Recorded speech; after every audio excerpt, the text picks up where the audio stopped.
What's going on, class? How you guys doing? This is Anthony. I'm just coming to teach you guys today about badminton.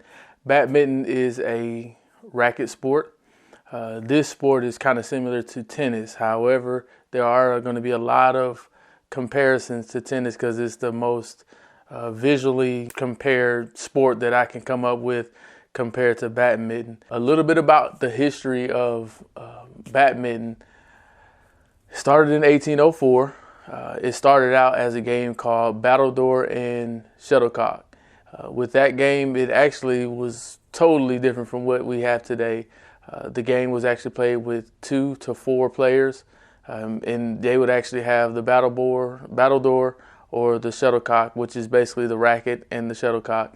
But what they would do is they would just hit it to each other with no net at all. So there was no real organization to the game. It was just getting out there and having recreational fun. That's exactly how it originated.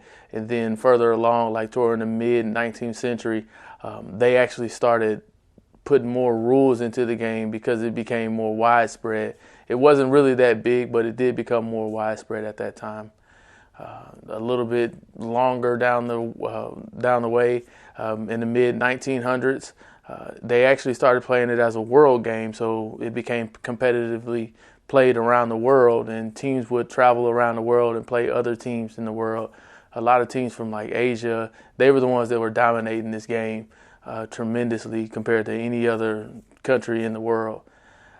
And then in 1992, the actual Olympics had taken it in, and they began to play the game as an Olympic sport. So that's a little bit about the history of this game, and that's how we became to be able to talk about it, and that's why I'm actually teaching about it. The Badminton World Federation is the governing body.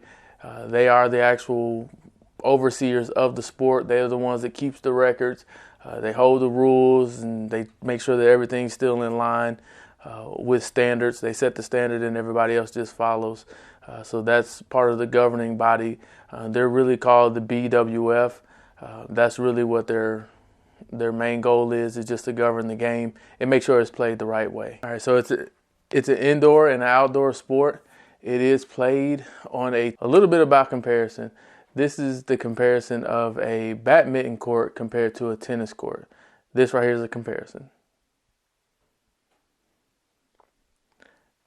On another scale, this right here is another comparison. So this is a comparison of the rackets. The rackets do look similar, but they're so totally different. So this is a comparison of the rackets.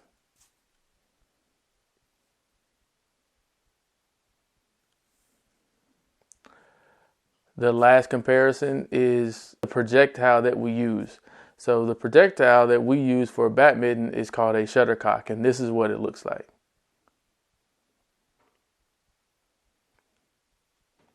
And for tennis, this is what it looks like. So even though that this is a racket sport, it looks the same. However, we're not actually using a ball. But on the bottom of the shuttlecock, at the bottom of it, there is a round or a half circle, half spear actually. It's a half spear, and it's made out of rubber, and it's normally what you would actually hit to begin play. There is 5 different ways that you can play this game. You can play it in men's singles, men's doubles, women's singles, women's doubles, or you can do it together and you can do a co-ed. So it can be a man and a woman versus a man and a woman. So you got a different way to play it. The court itself, it is, like I said, a little bit smaller than an actual tennis court. It's actually 44 feet long. It's 20 feet wide for doubles, and it's 17 feet wide for singles. Compared to a tennis court, which is 78 feet long, 36 feet wide, and 27 feet wide for doubles. So that's a little bit of a comparison to let you know how much smaller the field is, or the court is, compared to tennis. A little bit more about it. It does involve you hitting the shuttlecock over top of the net. With this, you only get one shot. So as a player, you get one shot to actually hit the shuttlecock across the net. As a team, you only get one chance, so you can't hit it to the next person like volleyball or anything like that. The net that you'll be playing on is 5 feet high. It's actually 5'1", compared to a 3.5 foot net for tennis. So that's the comparison difference.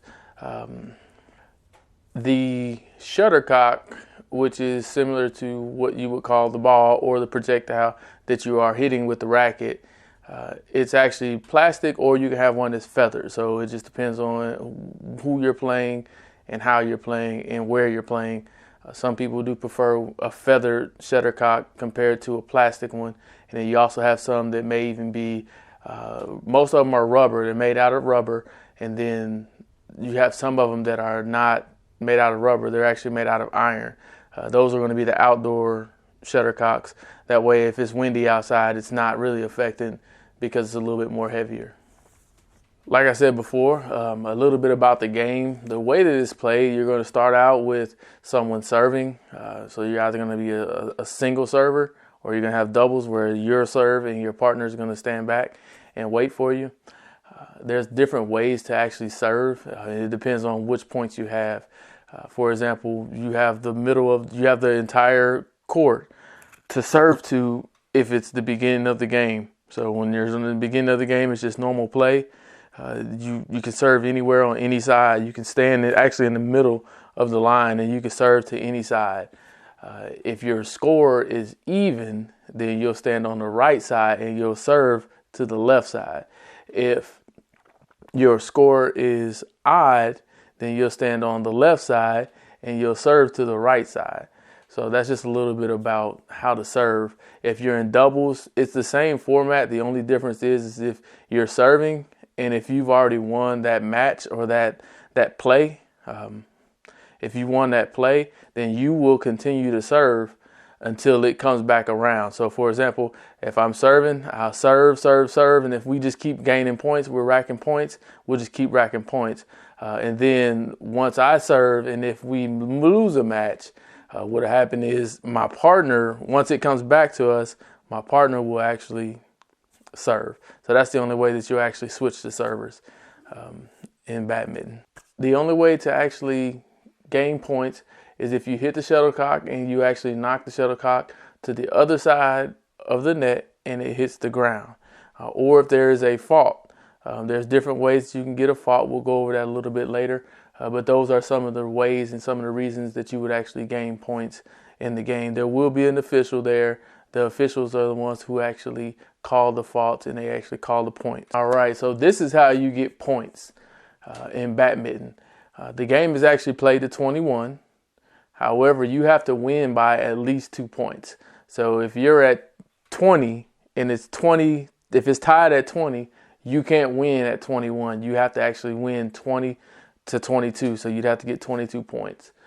So regardless, if you're over 21, you have to win by at least 22 points. The only time that actually changes is whenever you get to 29. 29 all. So if you're tied at 29, it's called a golden point. So the golden point wins. After 29, whoever gets to 31st automatically wins. So that's a little bit about how the scoring bracket works with badminton. I'm going to go ahead and show you guys a real quick video clip. I would love for you guys to just watch through it, and then I'll come back and I'll tell you a little bit more about it, okay? 3 years ago. No, that's far too long time ago. So this is a complete new ball game.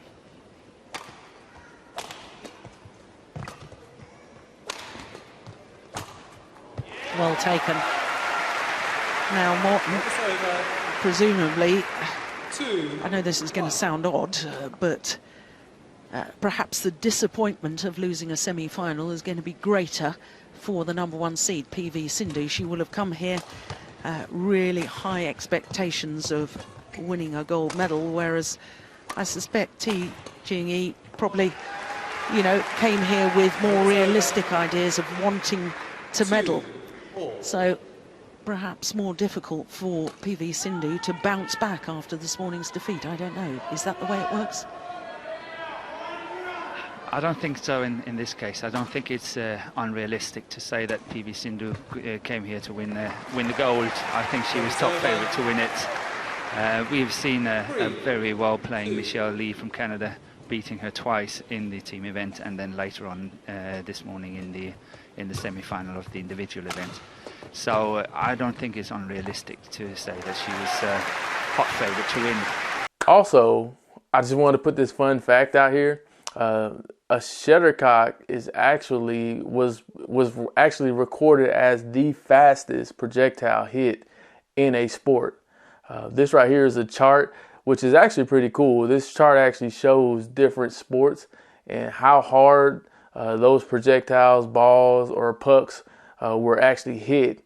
And a shuttlecock actually has the world record right now as the fastest projectile hit in sports. So that's just a little fun fact I want to throw out there. I'm glad that I was actually able to see that and research that. That's pretty cool.